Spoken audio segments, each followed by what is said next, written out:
Hey, come on in, grab a seat, and welcome to this explainer. Look, I completely get it. Staring at a blank screen of code for the very first time, it can feel really intimidating. You might be sitting there, kind of nervous, wondering how on earth a computer actually thinks. But I promise you, syntax is absolutely not as scary as it looks. Today, we're going to break down exactly how programs make decisions. Think of me as your patient peer tutor, okay? We're going to take this step by step together. Okay, so here is our roadmap for today. Number 1, logic in everyday life. Number 2, writing your first if. Number 3, operators and conditions. Number 4, expanding your logical flow. Number 5, debugging common syntax errors. And finally, number 6, your first coding challenge. All right, let's dive into section 1, logic in everyday life, and how we actually already think and code. The beautiful truth here is that you use conditional statements literally every single day without even realizing it. Just look at this real-world flowchart. Step 1, you look out the window. Is it raining? Step 2, if the condition is raining is true, your task is to take an umbrella. Step 3, if the condition is false, well, you don't take one. This exact, simple, logical flow is literally what powers all your favorite apps. Let's look at another everyday example, buying a drink at a cafe. First, you ask yourself, do I want a smoothie? If the answer is yes, your banking app actually runs its own little mental flowchart in the background. Does this user have enough funds? If yes, the transaction goes through. If no, your card gets declined. This sequential logic is exactly how financial software makes its decisions. Moving right along to section 2, writing your first if. This is where we translate English into syntax. So, let's see how our everyday flowcharts actually translate into real programming syntax. And by the way, this applies whether you're learning C, C++, or Java. First up, let's get a clear definition. A conditional statement is really just a decision-making block of code that executes an action only if a specific condition is evaluated as true. If it evaluates to false, the computer just shrugs, ignores that block entirely, and moves on to the next thing. Now, I love this comparison because it brilliantly illustrates how plain English translates perfectly into code. Over on the left, we have our bank balance thought, if I have more than $4.95, buy the drink. On the right, we have the actual syntax. You just start with the word if, put your condition inside those parentheses, and if it's true, the computer executes whatever action is inside those curly brackets. See? Those abstract, scary-looking brackets are really just concrete boxes for real-world decision-making.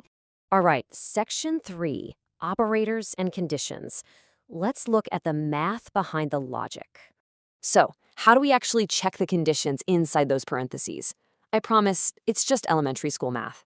Here's a super quick cheat sheet of comparison operators. You've got your standard greater than and less than symbols, but look closely at equal to. In programming, we actually write this with 2 equal signs, and to check if something is not equal, you use an exclamation point, which is basically the universal programming symbol for not. So an exclamation point followed by an equal sign means not equal to. But wait, what if you need to check 2 things at once? Like, do I have enough money, and does the cafe actually have my favorite flavor in stock? Well, we use logical operators for that. 2 ampersands, those little squiggly symbols, mean and, so both conditions have to be true. 2 straight vertical lines mean or, meaning at least one of the conditions needs to be true. And once again, that handy exclamation point means not, which just checks if a condition is false. Okay, section 4, expanding your logical flow. How we handle multiple scenarios. Life rarely just gives us one option, right? We always need backup plans, and trust me, our code needs them too. What if you don't have enough money for the drink? You handle this by using an else statement, which you just attach right to the end of your if block as a default action. So if your money is greater than $4.95, your mood is happy. Else, meaning that initial check failed, your mood is sad. Now, what if we have a whole bunch of specific options to check, like if we're grading a math test? For that, we use what's called an else-if ladder. The program simply checks from the top down. First, it asks, are the marks greater than or equal to 90?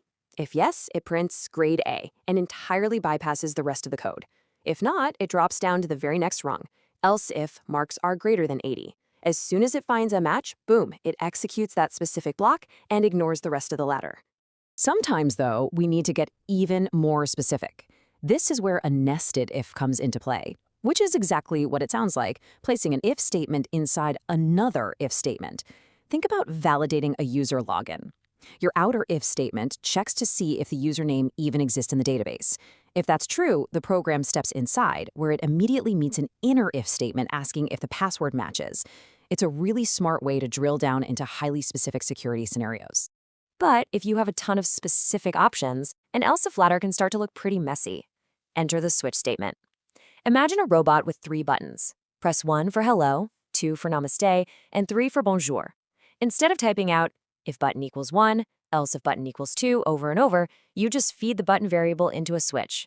The computer quickly scans for the case that matches the button number, executes it, and uses a break command to cleanly exit the block. It keeps things super organized. Section 5, debugging common syntax errors. And remember, it is totally okay to break things. Listen to me carefully on this one. Getting logic and syntax errors is a totally natural, 100% unavoidable step in learning how to code. Seriously, don't panic. Now, the absolute most classic beginner pitfall is the equals sign. A single equal sign means you are assigning a value to a variable, like you're telling the computer, hey, from now on, box A holds the number 3. But a double equal sign is you asking a question. Hey, computer, does the left side equal the right side? Always use double equals inside your conditional parentheses. So here is your practical go-to debugging checklist. 1. Check your curly brackets. Every single open bracket needs a matching closed bracket pair. 2. Double-check for that single versus double equals trap we just talked about. And 3. If your code isn't doing what you expect it to do, use print statements. Print the variable to your screen right before the if statement so you can see exactly what value the computer is seeing. It's a total game changer. All right, we've made it to section 6, your first coding challenge. Practice makes perfect, right? You've absorbed a lot of theory today, so seriously, congratulations on making it this far. Let's do a really low-stakes practice run together. Imagine we are building a software system for voter registration. We have a user whose age is stored as the number 20. How do we write the logic to check if they are old enough to vote? Take just a second and think about what operator you'd use here. And here is the solution. We write if, open parentheses, age greater than or equal to 18, close parentheses. We use the greater than or equal to operator. Because 20 evaluates as greater than 18, the condition is true. The computer dives right into those curly brackets and prints old enough to vote. Boom, you just validated a user. Let's build on that success for a second. What if, inside that age check, we added a nested condition, an inner if statement that checks a Boolean variable called isCitizen. If the age is over 18, it prints old enough, and then it checks the citizenship status. If isCitizen is also true, it prints you can vote. Look at that, you've just simulated a complete functioning software logic flow. To wrap things up, I want to leave you with this really great summary from our source material. Conditional statements let us perform actions based on if a condition is met, helping direct the behavior of our programs. Ultimately, those curly brackets aren't just obscure math. They are the exact same decision-making steps you use when you're deciding whether to grab a smoothie or grab an umbrella. You are no longer just a consumer of software. You now understand the fundamental logic powering it all. You've got the tools, you understand the syntax, and you know exactly how to debug when things go wrong. So my final question for you is, what decisions will your code make next? Get out there, open up your editor, and start breaking and building things. Thanks so much for joining this explainer. Keep learning, keep practicing, and keep exploring. If you enjoyed this video and learned something new, like this video, comment your favorite programming language, subscribe to Future Break Coder, because many exciting coding and futuristic tech